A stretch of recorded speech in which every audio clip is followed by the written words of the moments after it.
መጋቢት 10 ያው የክብር ባለቤት የጌታችን የመድኃኒታችን ኢየሱስ ክርስቶስ ቅዱስ መስቀሉ ተገኝቷልና አሁን የመጣኸው በትክክል ሃይማኖቱን ለማክበር ወይስ ቲክቶክ በዛውም ትሰራለህ? እንኳን አደረሳችሁ ለመስቀል በዓል በዓመት ለተከበረው መስቀል በዓል እንኳን አደረሳችሁ።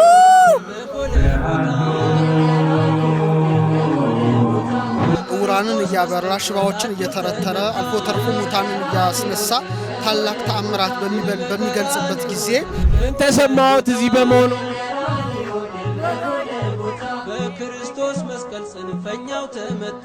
ሰንበት ትምህርት ቤት ያደግነው ግን ያው ቤተ መቅደስ ውስጥም እናገለግላለን። ያው በቅዳሴ ባይሆንም ዛሬ በራሳችን መካከል ሁሌ መስቀሉ እንደተተከለ ነው። ተገባው ጀምሬ እያልኩ ቆይቻለሁ። አሁን አንዴ በሉ ቆይ ደከመኝ። ያው በዓሉን ለማክበር ነው እንጂ ያው ለቪዲዮ ያው ሰውም ስለሚጠብቅ እኛም ለሰው ማሳየት ስላለብን።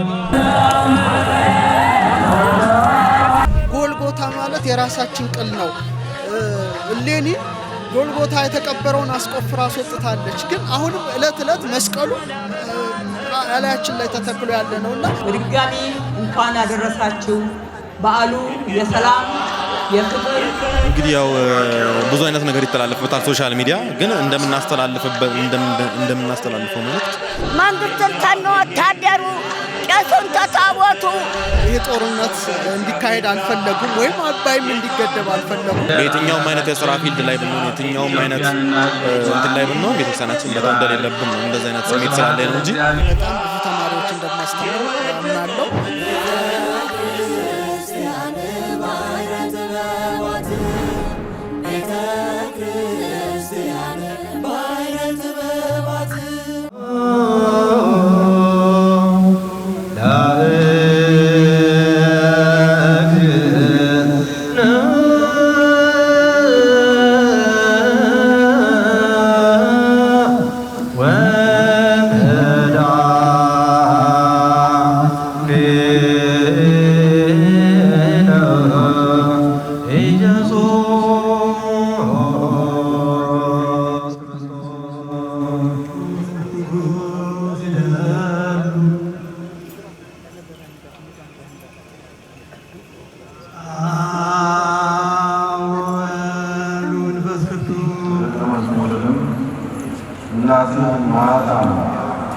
እዛችን ሰዓት ጀምሮ ያ ደቀ መዝሙር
መጋቢ አዲስ ዶክተር ሮዳስ ታደሰ ይሄን እድል ስለሰጠህን እዚህኛ ባህረ ጥበባት ሚዲያ ስለፈቀድክ በጣም እናመሰግናለን። በቅድሚያ እንኳን አደረሰን። እንኳን ለብርሃነ መስቀሉ በሰላም አደረሰን።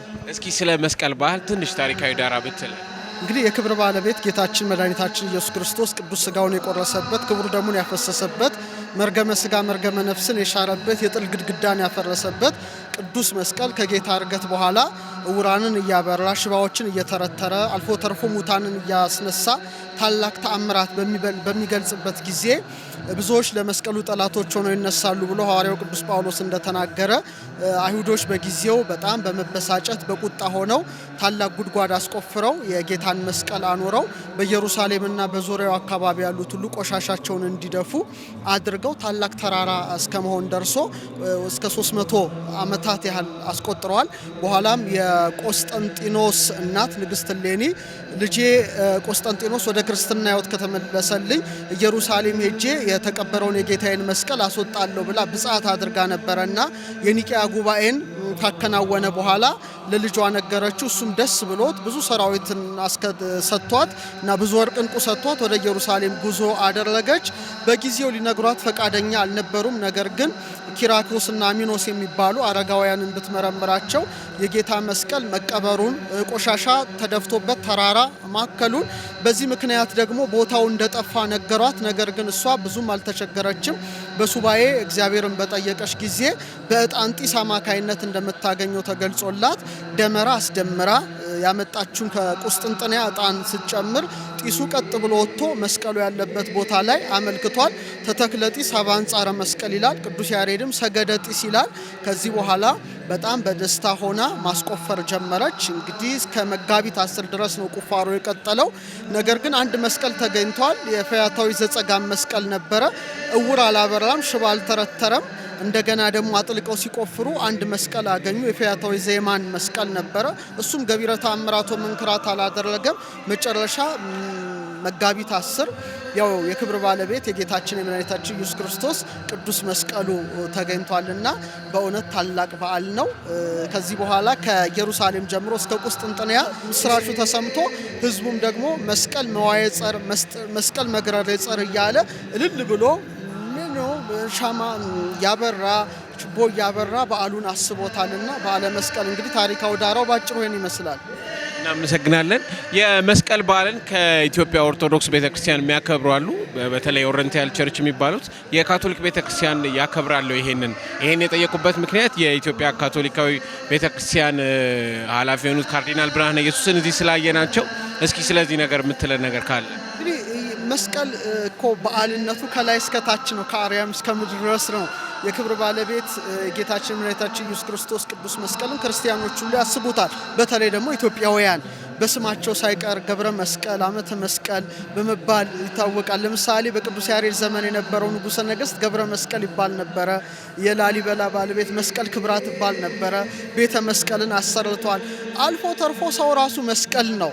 እጃችን በምንዘረጋበት ጊዜ ትዕምርተ መስቀል እንሰራለን በጣም። ስለዚህ በሰውነታችን ጭምር ነው የምናስበው። ሐዋርያው ቅዱስ ጳውሎስ እናንተ የማታስተውሉ የገላትያ ሰዎች ኢየሱስ ክርስቶስ እንደተሰቀለ ሆኖ በፊታችሁ ተስሎ ነበረ፣ ለእውነት እንዳትታዘዙ አዚም ያደረገባችሁ ማን ነው ይላል። በእውነት የሰውን ተፈጥሮ ስንመለከተው በዓለ መስቀሉ መስከረም 16 ብቻ ነው ወይ መጋቢት 10 ብቻ ሳይሆን እለት ነው የሚያከብረው። ለምሳሌ የተፈጥሮን ኩነት እንኳን ብንመለከት የሰው ልጅ እግዚአብሔር በተፈጥሮ የጀርባ አጥንቱን 33 ቁጥር ሰጥቶታል። የጀርባ አጥንታችን ቁጥሩ 33 ነው።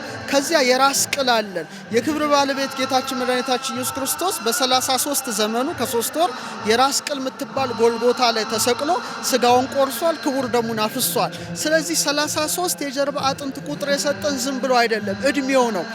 ጎልጎታ የራስ ቅል እንደምትባል እለት መስቀሉ በክርስቲያኖች ርዕሰ ልቡና ላይ ተተክሎ ይኖራል እና እግዚአብሔር እሰ ንጉሡ ውእቱም ቅድመ ዓለም ወገብረ መድኃኒተ በማእከለ ምድር፣ በምድር መካከል መድኃኒትን አደረገ እንዳለ ዛሬም በራሳችን መካከል ሁሌ መስቀሉ እንደተተከለ ነው።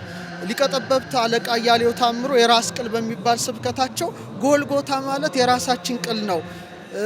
እሌኒ ጎልጎታ የተቀበረውን አስቆፍራ አስወጥታለች። ግን አሁንም እለት መስቀሉ ላያችን ላይ ተተክሎ ያለ ነውና የሰው ልጅ በአጠቃላይ ነገረ መስቀሉን ይሰብካል። ለምሳሌ ላሚኒን የሚባል ሞለኪውል አለ፣ ፕሮቲን አለ እና በጣም በማይክሮስኮፕ ሲታይ የክብር ባለቤት ጌታችን እጁን ዘርግቶ እንደተሰቀለ ሆኖ ነው ውስጣችን የሚታየው። ስለዚህ ሐዋርያው ቅዱስ ጳውሎስ ሁሉ በእርሱ ተጋጥሟል ይላል። ስለዚህ የራስ ቅላችን ለምሳሌ ጌታችን የስነ ስቅለቱን ስዕል ስንመለከት የራስ ቅል እንመለከታለን። ይኸውም የአዳም ራስ ነው። አዳም 22ኛ ፍጥረት ነው። ይሄ በጥንተ ተፈጥሮ ነው። ዛሬ እያንዳንዳችን የሰው ልጆች የአጥንታችን ስከል ቦንስ ቁጥር 22 ነው። ስለዚህ ዕለት ዕለት በርዕሰ ልቡናችን ላይ መስቀሉ ተተክሏል። ስለዚህ እሌኒ አስቆፍራ እንዳስወጣኝ ዛሬ በዘረኝነት የተቀበረ የጌታን መስቀል በክፋት የቀበርነውን የጌታን መስቀል ማውጣትም ጭምር ከማሰብ ጋራ በዓሉ እናስባለን ማለት ነው። ይህ መስቀል እንግዲህ ንግስት እሌኒ ያገኘችው መጋቢት 10 ነው የተገኘው። ከዛ በኋላ ግን ኢትዮጵያ ውስጥ አለ ተብሎ ይነገራል። ግሸን ደብረ ከርቤ አለ ይባላል። በእምነት ደረጃ ነው። በተለይ ኦርቶዶክስ እምነት ተከታዮች ናቸው ይሄን የሚያምኑት። ግን ለሌላውም ሰው በማስረጃ በታሪካዊ ዳራው እውነት ማረጋገጥ ይቻላል ወይ? አለ ወይ? እውነት ነው ወይ? እንግዲህ ግሸን ደብረ ከርቤ የክብር ባለቤት የጌታችን መስቀል ያረፈባት ታላቅ ቦታ ናት። ተፈጥሯን ራሱ የተራራዋን ስንመለከት ትዕምርተ መስቀል የምትሰራ ናት። ይኸውም በአጼ ዳዊት ዘመን በተለይ የግብጽ ክርስቲያኖች የነበሩት መሪዎቻቸው በጣም መከራ ያጸኑባቸው ነበረ። ለአጼ ዳዊት ደጋግመው መልእክት ይልኩ ነበረ እና አባ ሚካኤል እና አባ ገብርኤል በዛ ዘመን የነበሩ የእስክንድሪያ ሊቃነ ጳጳሳት።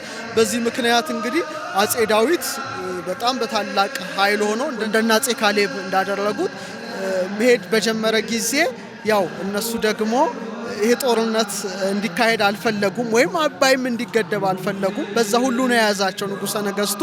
በዚህ ምክንያት እንግዲህ የጌታችን የመድኃኒታችን ኢየሱስ ክርስቶስ ቅዱስ መስቀልን ለመስጠት ፈለጉ። ምክንያቱም ምን እንስጥ ወቄት ወርቅ እንስጥ አሉት ንጉሠ ነገሥቱ።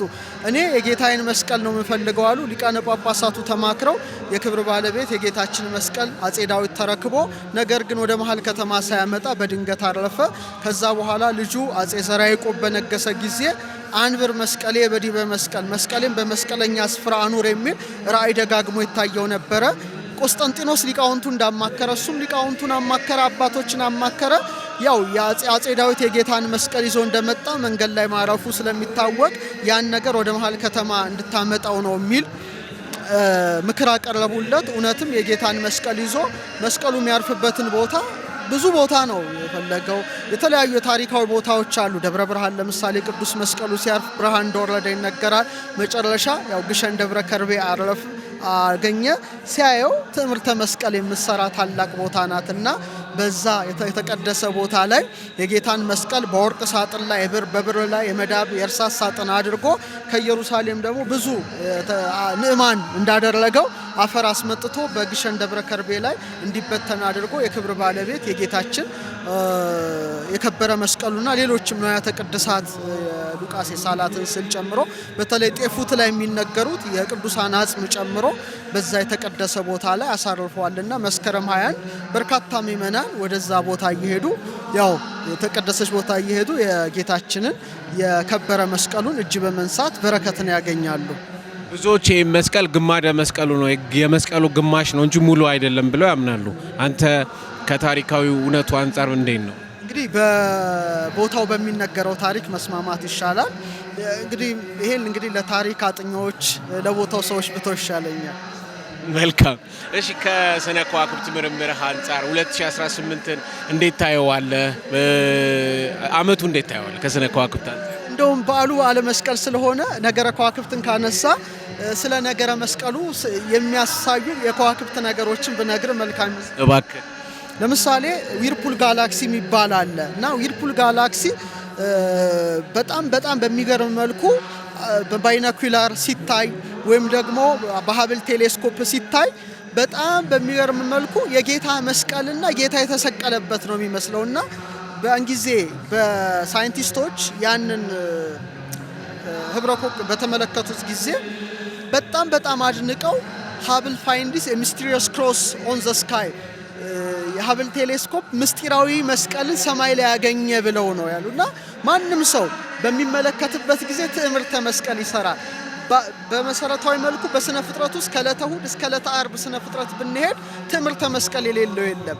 ለምሳሌ ከዋክብት ምንም ክበብ ቢሆኑ ሲሳሉ መስቀል ተደርገው ይሳላሉ። ለምሳሌ ኒቁስጣጣኑ የሚለውን ራእይ ቆስጠንጢኖስ የተመለከተው በሰሌዳ ኮከብ ላይ ተስሎ ነው እና መተርጉማኑ ሲተረጉሙለት ያየው በሰሌዳ ኮከብ ላይ ያየው ይሄ ቅርጽ ምንድነው አሉ? ትምህርተ መስቀል ነው። ትርጓሜውም በዚህ ትምህርተ መስቀል ትመውጽ ረከው ጸላይተከ፣ በዚህ ትምህርተ መስቀል ጠላቶችን ድል ትነሳለህ ማለት ነው ብለው ነግረውት ያው ትምህርተ መስቀል አድርጎ ቢዘምት ጠላቶቹ እንደ መክስሚያኖስን ድል ነስቷልና። ይህ ብቻ ሳይሆን ሳውዘርን ክሮስ የሚባል ደግሞ አንዱ ህብረ ኮከብ አለ። ማንም ሰው ወደ ደቡብ በሚዞርበት ጊዜ በተለይ ከጥር በኋላ ያሉትን ወራት ትምህርተ መስቀሉ በደንብ በአይን ይታያልና ከጌታ ነገረ መስቀል ጋር የሚያያዙ ከዋክብት አሉ።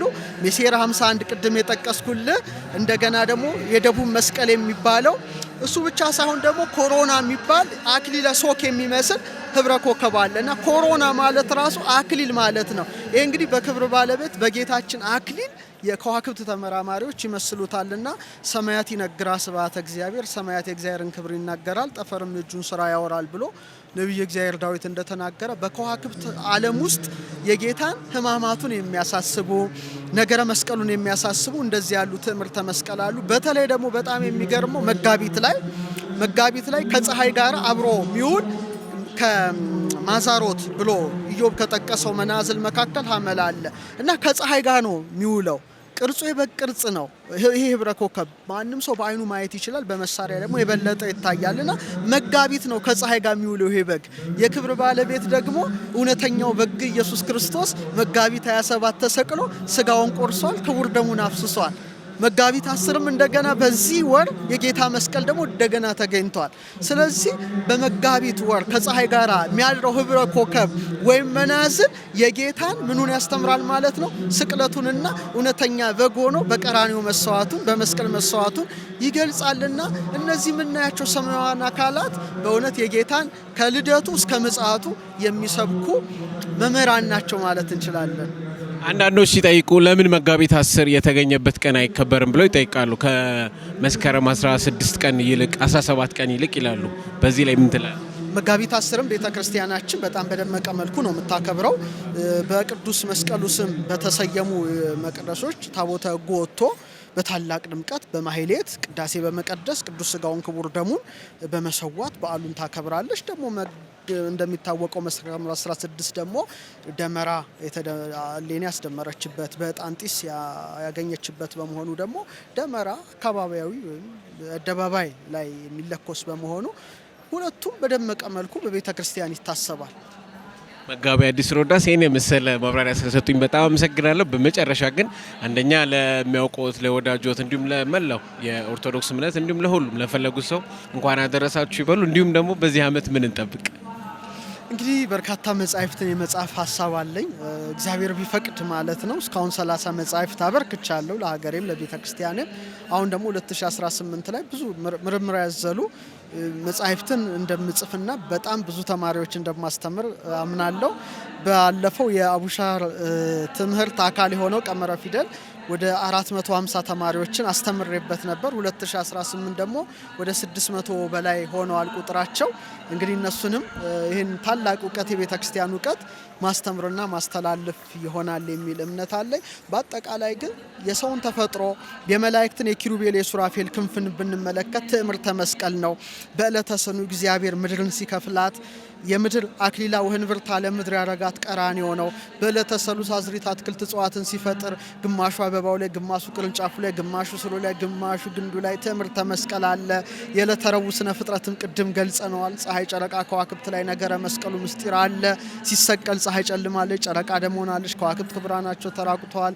በዕለተ ሐሙስ የተፈጠሩ የባህር ፍጥረታትም አሳዎች ስንመለከት ክንፋቸውን ዘርግተው፣ በሰማይ የሚበሩ አዕዋፍን ስንመለከት ክንፋቸውን ዘርግተው ትዕምርተ መስቀል ነው የሚሰሩት። ይልቁኑ ደግሞ የሰው ልጅ ቆሞ እጁን ሲዘረጋ ትዕምርተ መስቀል ይሰራልና የኢየሱስ ክርስቶስ መስቀል በፊታችንም በርዕሰ ልቡናችንም በመላ ሐዋሳታችን ተስሎ የሚኖር በመሆኑ መስከረም 16፣ 17 እና መጋቢት 10 ብቻ ሳይሆን ዕለት ዕለት የምናስበው ታላቅ በዓል ነው ለማለት እወዳለሁ። ትምክህታችን መስቀል ስለሆነ ከጌታዬ ከኢየሱስ ክርስቶስ መስቀል በቀር ሌላ ትምክህት ከኔ ራቅ እንዳለው የክርስቶስን መስቀል ትምክህት አድርገን እንድንኖር የመስቀል በዓል መልእክቴ ነው።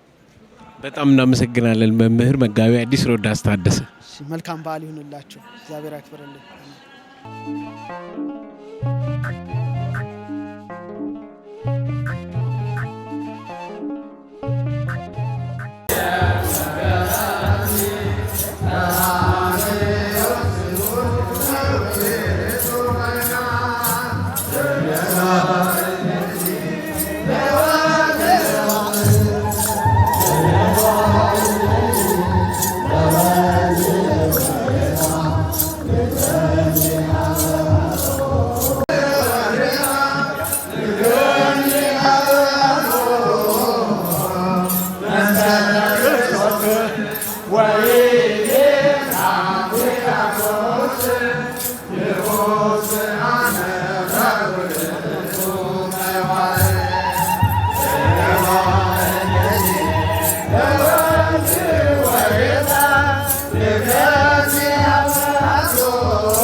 ተሰማ? እንኳን አደረሰዎት። እንኳን አብሮ አደረሰን። ምን ተሰማዎት እዚህ በመሆኑ? ጆሮአች ምንድን ነው? ማይክ ነው። ደህና ነው? አይሰማም። እኔ ገባኝ። አይሰማም። በዓሉ እንዴት ነው? እንኳን አደረሶት እያሉት ነው። ሰምቼ ገና ቅድም ይዞኛል፣ አይለቀኝም። እንትን በዓሉ እንዴት ነው? መስቀል እንዴት ነው? ጥሩ ነው። በቃ ጥሩ ነው። ቆይ አታድክሙኝ። ደከመኝ ደከመኝ። የመጀመሪያ ጊዜ ነው ወይ የመጡት? አምና መጥቻለሁ። የሚቀዳበት ነው የአፌ ላይ የሚያደርገው። ቆይ ዘኪ እንትን ይበልል ይሻላል። ባለፈው እንዴት ነበር? ምን ልዩነት አለው ከባለፈውና ካሁኑ? እማማ ዝናሽ ከባለፈው አመትና ካሁኑ አመት ምን ልዩነት አለው? ሁሉም ቆንጆ ነው። ሁሉም ቆንጆ ነው። ሀገራችን ሰላም ጋራ ምን ያስተላልፋሉ? መልእክት ለኢትዮጵያ አስተላልፉ። ደከመኝ። አረ ብር ሊሰጦት ነው። መልእክት አስተላልፉ። 100 ብር ይሰጦታል። አሁን የምን መለው ለኢትዮጵያ ለሀገራችን ለኢትዮጵያ ሕዝብ እንኳን አደረሶት በሉ እያልኩ ነው። ቅድም ተገባው ጀምሬ እያልኩ ቆይቻለሁ። አሁን አንዴ በሉ። ቆይ ደከመኝ። ቆይ አንዴ ደከመኝ። እንኩ ደከመኝ። ያዙ ብር ይዘውማ አሁን መልክ አንቺ የተሻለ 100 ብር ነው አሉ። ውሰጂ። አልፈልግም። የተሻለ እሺ አዲስ ይስጦት። የተሻለ አልፈልግም። እዛ አሽቶ ባዋራ ያዙ 200 ብር። ያው 200 ብር ምንድን ነው አሁን የሚፈልጉት? እንኳን አደረሳችሁ ለመስቀል በዓል በሉ። እንኳን አደረሳችሁ ለመስቀል በዓል፣ በዓመት ለተከበረው መስቀል በዓል እንኳን አደረሳችሁ። ምን ተሰማዎት? በቆይታው ባለፈውና በአሁኑ እንዴት ነበር ልዩነት? ምን ተሰማዎት? የዛሬ አመትና ከአሁኑ አመት ምን ልዩነት አለው? ሁሉም ቆንጆ ነው። ሁሉም የዛሬ አመቱም የዛሬው ሁሉም ቆንጆ ነው። ሁሉም ቆንጆ ነው። አምና እንዲሁ እንዳለ ከባድ ዝናብ ጣለ። አሁን እና ደበደቦት? የዛሬ አመት ዝናቡ ደበደቦት ወይ? ጃንጥላ ነበረ ይዘን ነበር። ዘካራስ ጃንጥላ ይዞ ነበር። ጃንጥላውን ጎኔ ይዞ ቆመ። የዘንድሮ አመትስ እንዴት ነው? መስተንግዷቸው ቆንጆ ነው ወይ? እንዴት ነው ሁሉ ነገር? አዎ ከሀገራችን ሰላምነት ጋር ሁሉም ደስ ያለ ነው። አሁን የወሎት ማማ ዝናሽዬ ለሀገራችን ለኢትዮጵያ ምርቃት አርጉና መርቁላቸው። ኢትዮጵያ ሀገራችን ቤቴ ከሚካኤል ጋር ተቀምጬ ሌሊትና ቀን 44 ታቦትን መንግስትን ተነ ወታደሩ ቄሱን ተታቦቱ እንደዚህ ይኸውን ያልኩትን ጸሎት ሳረግ ነው። ቀንና ሌሊት የተቀመጥኩትን ጉለሌ ታለው ሚካኤል ጋራ ነው። እሺ እናመሰግናለን ብለዋል። አሜን። መርቋቸው 200 ብር የሰጡትን መርቁትና ይሂድ። የቱ ነው 200? ያው እሱ ነው። ያው እሱ ነው 200 ብር የሰጡት እሱ ነው። መርቁት ይሂድ። እሺ የወለድከው ይባረክ። እሺ የወለድከው ይባረክ። የወለድከው ይባረክ። ያዝከው ይበርክት። ያዝከው ይበርክት። ታገር ሰላም ጋር እድሜ ተጤና ይስጥህ። ታገር ሰላም ጋር እድሜ ተጤና ይስጥህ። በቃ አባቴም ቄስ ናቸው የታቦቱ ልጅ የወለዱኝ። አባቴም ቄስ ናቸው የወለዱኝ። አባቴም ቄስ ናቸው የወለዱኝ። አባቴም ቄስ ናቸው የወለዱኝ። አባቴም የታቦቱ ልጅ ወንድሜም ገበሬ አምራች ነው። ሰው የሚበላውን ያመርታል። ወንድሜም ገበሬ፣ ባሌም ወታደር ነው። ምን ይነካይ ብዬ አይፈራም ገላዬ መንግስትን ተኖ ወታደሩ ቄሱን ተታወቱ እግዚአብሔር ያቆይልን መንግስትን ተኖ ወታደሩ ቄሱን ተታወቱ ጋራ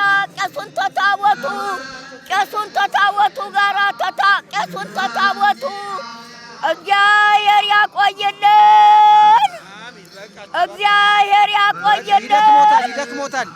ይደክሞታል እማማ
በረከት እንኳን አብሮ አደረሰን።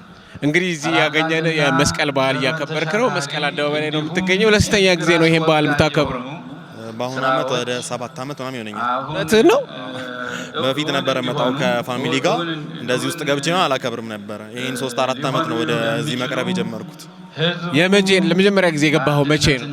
የት? እዚህ ተነስቶ ወደ ትግበራ ሲገባ መቼ ነው? እንደሆነ ከታላቁ 10ኛ ክፍል ነው 2010 ነው አካባቢ በመሆኑ ከወንድሜ ጋር ነበር የመጣ ነው።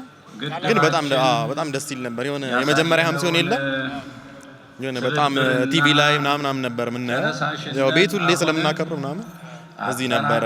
አሁን እዚህ ሆኗል። በጣም ደስ ይል ነበር ይዘና መንግስትም ከዚህም ከዚያም ወይ ውጭና የሆነ ከቀርበህ ማየት የምትጓጓው ነገር የለ።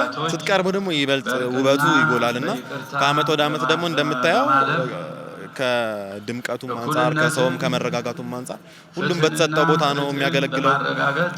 ዘማሪውም በዘማሪ ቦታ፣ ካህናቱም ህዝቡም በየራሱ ቦታ ነውና ይሄ ነገሩ በጣም እየተሻሻለ መጥቷልና ያ ነገሩም ደስ የሚል። እንግዲህ ታዋቂ ቲክቶከር ነህ።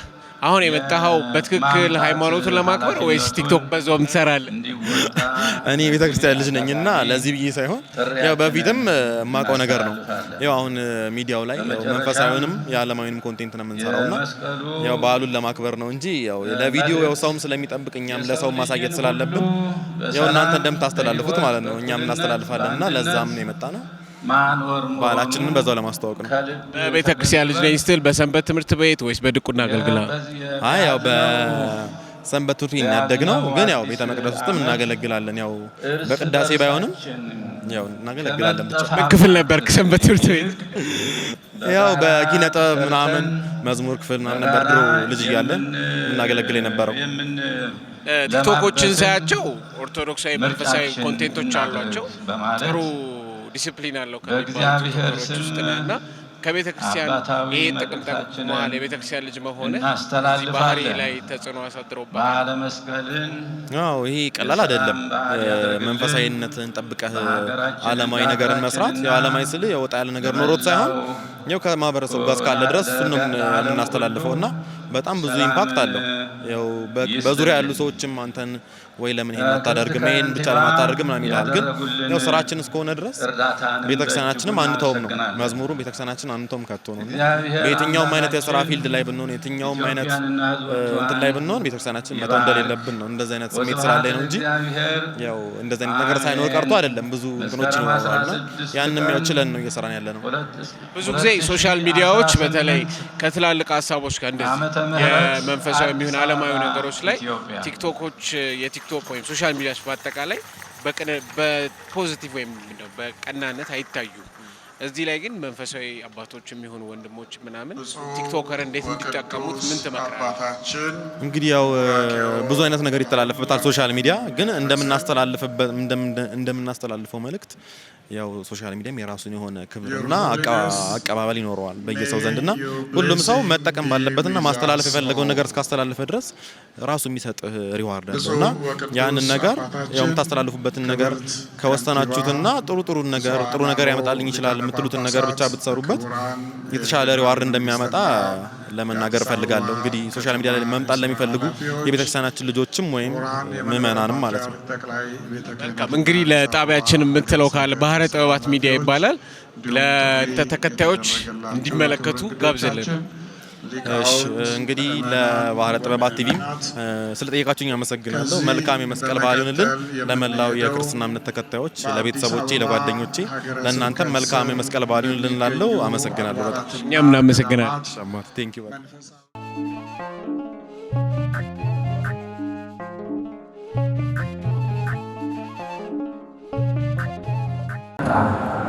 የቅጣቱም አይነት ሞት ነበረ። በሰው ላይ የተላለፈው የሞት ቅጣትም በምድርም በሰማይም ተፈጻሚ ሆነ። ይህም ማለት ሰው በምድራዊው ሆነ በሰማያዊ ኑሮው ከእግዚአብሔርና የእግዚአብሔር ከሆነው ሁሉ ተለየ ማለት ነው። ይህ ቅጣት ለሰው ልጅ እጅግ መራራ ቅጣት ነበረ። ብዙኃን አበው ሊቃነ ጳጳሳት፣ ክቡራን የበዓሉ ተሳታፊዎች እግዚአብሔር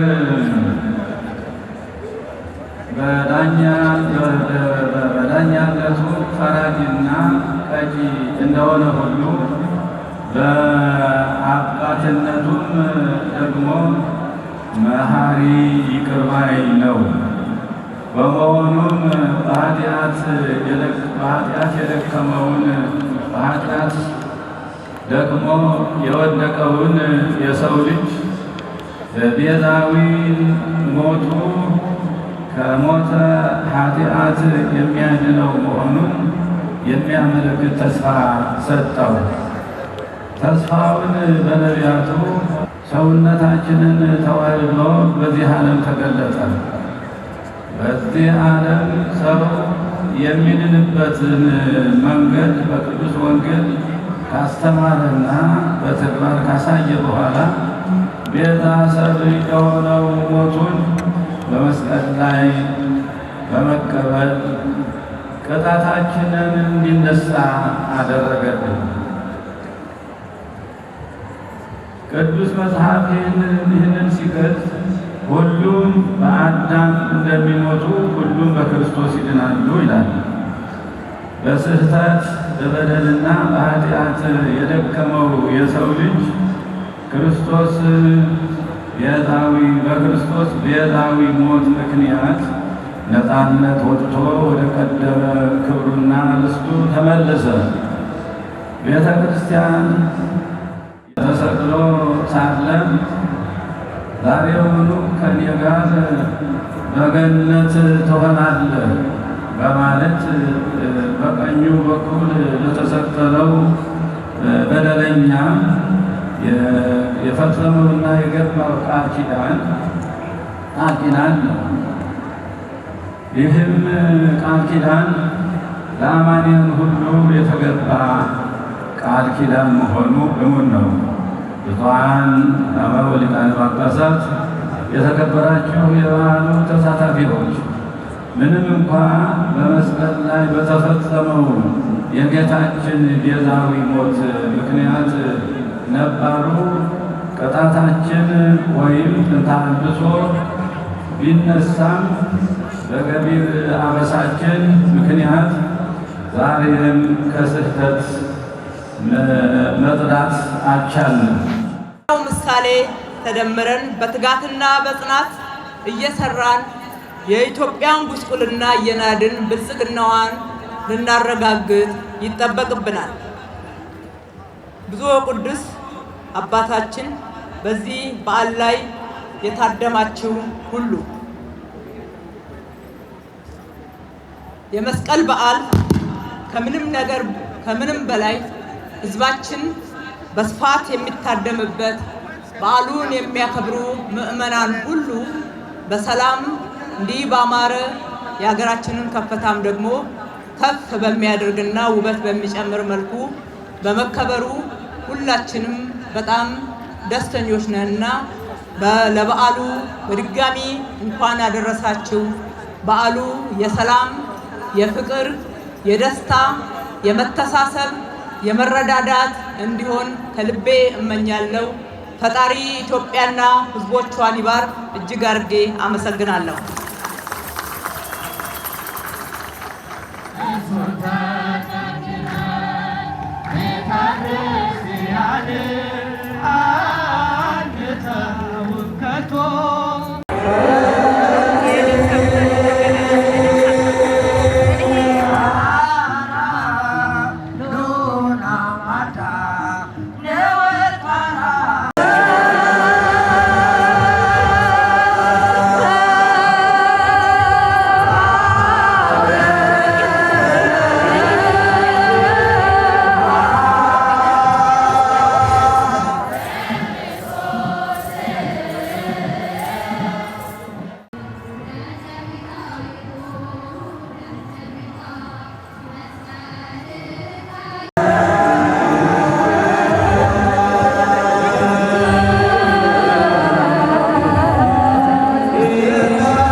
ይህንን ታላቅ በዓል ስናከብር እጅግ አድርገን የምናመሰግናችሁ